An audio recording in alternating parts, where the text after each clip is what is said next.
नमस्कार friends, online take सब कुछ हिंदी में एक बार फिर से आपका स्वागत है। लाल से लिखे सब्सक्राइब बटन को क्लिक कर लें और इस चैनल को सब्सक्राइब कर लें। चलिए वीडियो को शुरू करते हैं। आज के इस वीडियो में हम बात करने वाले हैं SBI CSP new web portal की सबसे बड़ी बैड न्यूज़ के बारे में हम बात करेंगे और साथ में यहाँ पे हम बात करने वाले हैं नए पोर्टल पे क्या-क्या एरर आ रहे हैं और उसका जो है पॉसिबल सॉल्यूशन क्या है, उसके बारे में इस वीडियो में हम बात करने वाले हैं। तो चलिए वीडियो को शुरू करते हैं। वीडियो को शुरू करने से पहले अगर आप हमारे इस चैनल पे पहली बार आए हैं तो वीडियो के नीचे लाल से लिखे सब्सक्राइब बटन को क्लिक करके इस चैनल को जरूर सब्सक्राइब कर ले ताकि एसबीआई सीएसपी से रिलेटिव या बैंकिंग से रिलेटिव कोई भी अपडेट आती है तो मैं समय समय पर इस चैनल पे अपलोड करता रहता हूँ। चलिए वीडियो के टॉपिक पे आते हैं और सबसे पहले यहाँ पे हम बात करते हैं न्यू वेब पोर्टल का जो हमें लिंक मिल रहा है उसकी सबसे बड़ी अगर बैड न्यूज की अगर हम बात करें तो यहाँ पे जिस तरह से डेमो हमें प्रस्तुत किया गया था कि वहाँ डिपॉजिट में भी वहाँ फिंगरप्रिंट लेने का ऑप्शन वहाँ पे दे रहा था। तो फिलहाल यहाँ पे जो भी हमें नया पोर्टल मिला हुआ है, इस पे अब अगर हम सीआईएफ से डिपॉजिट करेंगे, तो यहाँ पे हमें फिंगर लेना होगा। जी हाँ, पहले की तरह अब नहीं रहेगा ये नया वाला पोर्टल जो है। अब यहाँ पे अगर हम सीआईएफ से विथड्रॉल यानी कि डिपॉजिट करेंगे, तो यहाँ पे हमें फिंगर की जो है डिमांड करेगा सिस्टम और हमें फिंगर देना पड़ेगा, तब जाके डिपॉजिट हो पाएगा।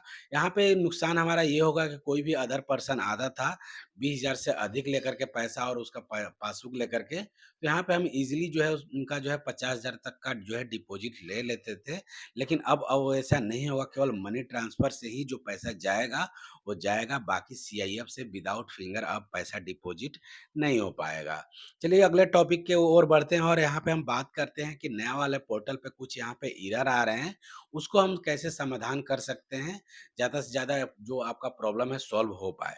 तो यहाँ पे आप देख सकते हैं यहाँ पे करीब 6-7 प्रकार का आपको एरर देखने को मिलेगा यहाँ पे, 7 प्रकार का।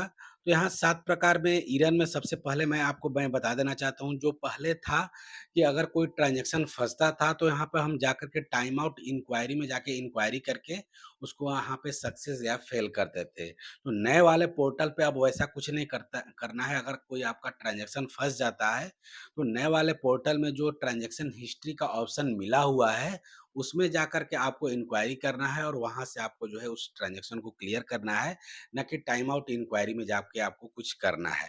पहला प्रॉब्लम सबसे बड़ी प्रॉब्लम है कि यहाँ पे अगर कोई ट्रांज़ैक्शन फँसता है, तो अब नए वाले पोर्टल से ही ट्रांज़ैक्शन हिस्ट्री से ही उसका समाधान करना है, इंक्वायरी करना है। उसके बाद यहाँ पे आते हैं कि यहाँ पे अगर कोई मान लीजिए authorisation service error, contact admin ऐसा कुछ अगर एरर आता है, तो उसके लिए आपको जो है नया वाला पोर्टल और पुराना वाला पोर्टल को दोनों को लॉग आउट कर देना है। लॉग आउट करने के बाद जो भी वहाँ पे अगर आपका जो है ब्राउज़र का हिस्ट्री, कुकीज़ वगैरह है उसको डिलीट करके फिर से अपने सिस्टम को लॉगिन करेंगे तो आपका हो ना हो ये आपका प्रॉब्लम जो आएगा, ये एरर आएगा authorisation service error contact admin, ये प्रॉब्लम आपका सॉल्व हो जाएगा।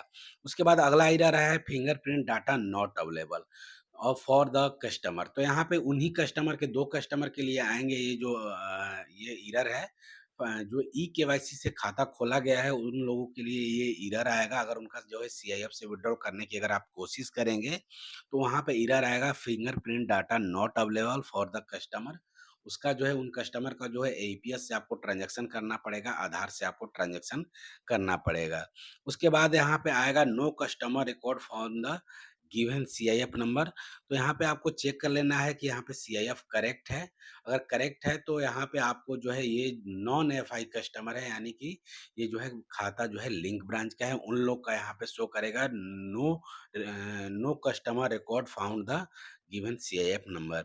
उसके बाद यहाँ पे आते हैं, जैसा कि मैंने आपको बताया था टाइम आउट जो जाएगा, तो अब नया वाला पोर्टल से ही ट्रांज़ैक्शन हिस्ट्री से आपको उसको सॉल्व आउट कर लेना है। उसके बाद अगले एरर के बाद तरफ यहाँ पे बढ़ते हैं।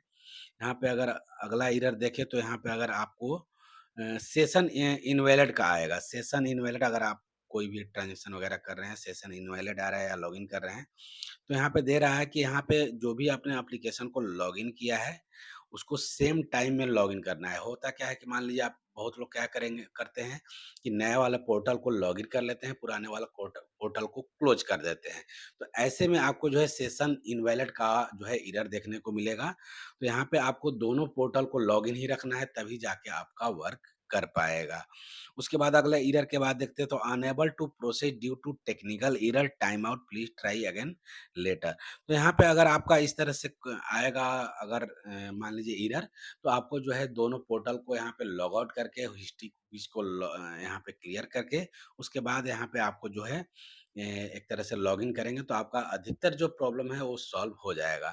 तो इस वीडियो में इतना ही। अगर आपको वीडियो थोड़ी-सी भी अच्छी लगी हो तो वीडियो को लाइक करें, कमेंट करें, शेयर करें और इस चैनल पे पहली बार आए हैं तो वीडियो के नीचे लाल से लिखे सब्सक्राइब बटन को क्लिक करके इस चैनल को ज़रूर सब्सक्राइब कर लें, ताकि एसबीआई, सीएसपी से रिलेटेड या बैंकिंग से रिलेटिव कोई भी अपडेट आती है तो मैं समय-समय पर इस चैनल पे अपलोड करता रहता हूँ।